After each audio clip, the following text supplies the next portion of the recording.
ASM classes में आप सभी साथियों का स्वागत है। तो आज पढ़ेंगे ऑक्सिलरी वर्ब। ठीक साथियों, अगर ना समझ में आए तो बताना, फिर गारंटी देता हूँ समझ में आएगा। ठीक, तो देखिए चलते हैं। सबसे पहले ये जान लेते हैं कि ऑक्सिलरी वर्ब होते क्या हैं। देखिए ऑक्सिलरी वर्ब को हेल्पिंग वर्ब कहते हैं और हेल्पिंग वर्ब मतलब होता है सहायक क्रिया।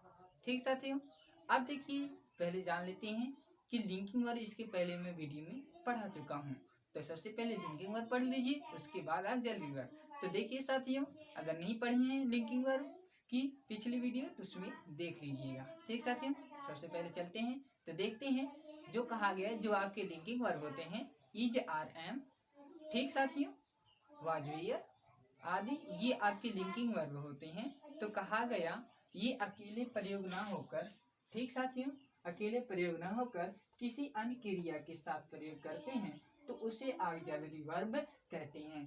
ठीक, समझ में आया ना। जैसे कहने का प्राय ये है कि अगर is, are, am, was, were आदि शब्द जो होते हैं वो अकेले प्रयोग ना होकर अन्य किसी क्रिया के साथ प्रयोग होते हैं तो उसे हम ऑक्सिलरी वर्ब कहते हैं। तो देखिए साथियों, इसका अनुवाद करते हैं। वह खाना खा रहा है। ठीक, तो वह खाना खा रहा है। अब देखिए इसका अनुवाद करने से पता चलेगा। सबसे पहले ये जान लेते हैं कि कौन सा टेंस है। तो आप इसके अंत में देखिए है तो प्रेजेंट है, रहा है तो कंटिन्यूअस है। ठीक साथियों, तो ये कौन सा टेंस हुआ, फिर से देखिए इसे समझ लेते हैं। क्या है तो कौन सा टेंस हुआ, प्रेजेंट हुआ। ठीक, और रहा है इसके पहले तो कंटिन्यूअस। तो ये कौन सा टेंस हुआ, प्रेजेंट कंटिन्यूअस टेंस। ठीक, समझ में आया होगा। कौन सा टेंस है ये, प्रेजेंट कंटिन्यूअस टेंस। तो प्रेजेंट कंटिन्यूअस टेंस में आप देखेंगे ये किस सेंटेंस का है। तो ये आपका अफर्मेटिव सेंटेंस है। Affirmative sentence.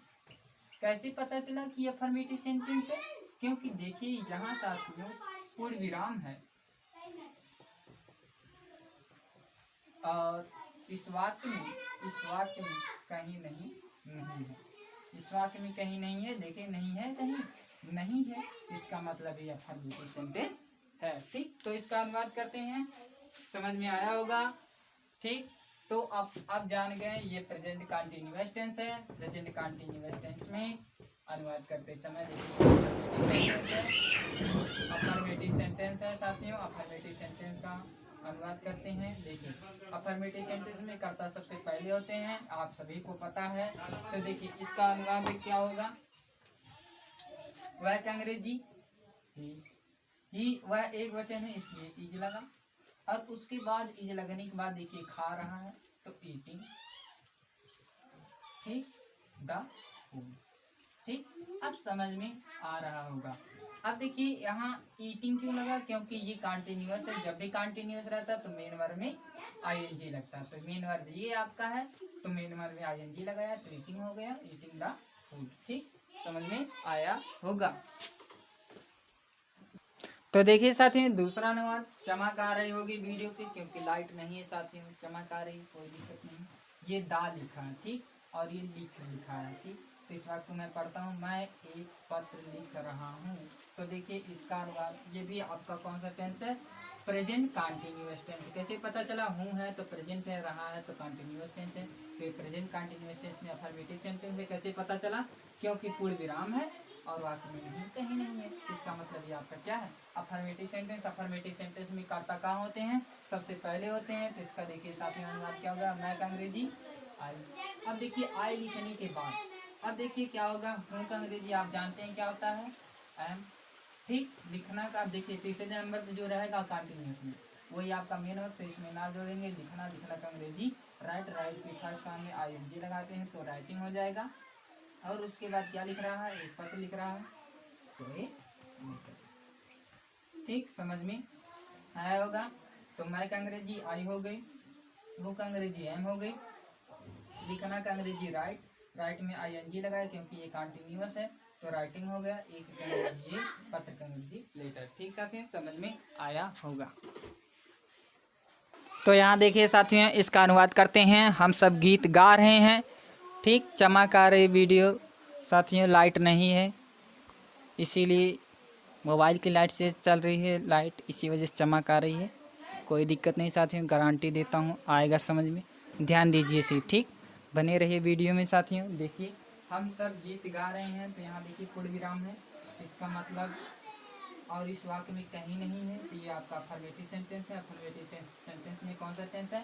प्रेजेंट कंटिन्यूअस है। कैसे पता चला? है तो प्रेजेंट है, रहे है तो कंटिन्यूअस। तो प्रेजेंट कंटिन्यूअस टेंस में अफर्मेटिव सेंटेंस है। अफर्मेटिव सेंटेंस में कर्ता सबसे पहले होते हैं। तो इसमें देखिए सबसे पहले क्या है? हम सब की अंग्रेजी क्या होगी? वी हो गई, ठीक साथियों। वी लिखने के बाद अब देखिए रहे हैं तो बहुवचन है, तो आर हो गया। आर लिखने के बाद मेन और क्या है? तीसरे नंबर 1 2 3, तीसरे नंबर जो रहेगा वही मेन, और यहाँ गा है ना, गा में ना जोड़ेंगे तो गाना। तो गाना का अंग्रेजी क्या हो जाएगी? सिंग। सिंग में आईएनजी लगा देंगे, सिंगिंग हो जाएगा, ठीक। अब सिंगिंग आईएनजी क्यों लगाएं? क्योंकि कंटिन्यूअस है, और उसके बाद गीत गा रहे हैं तो वी आर सिंगिंग सॉन्ग, ठीक। तो देखिए साथियों, नोट में क्या लिखा है? जब वाक्य में is, are, am, was, were हो तो इसके बाद मुख्य क्रिया का प्रयोग हुआ हो तो उसे ऑक्सिलरी वर्ब कहते हैं।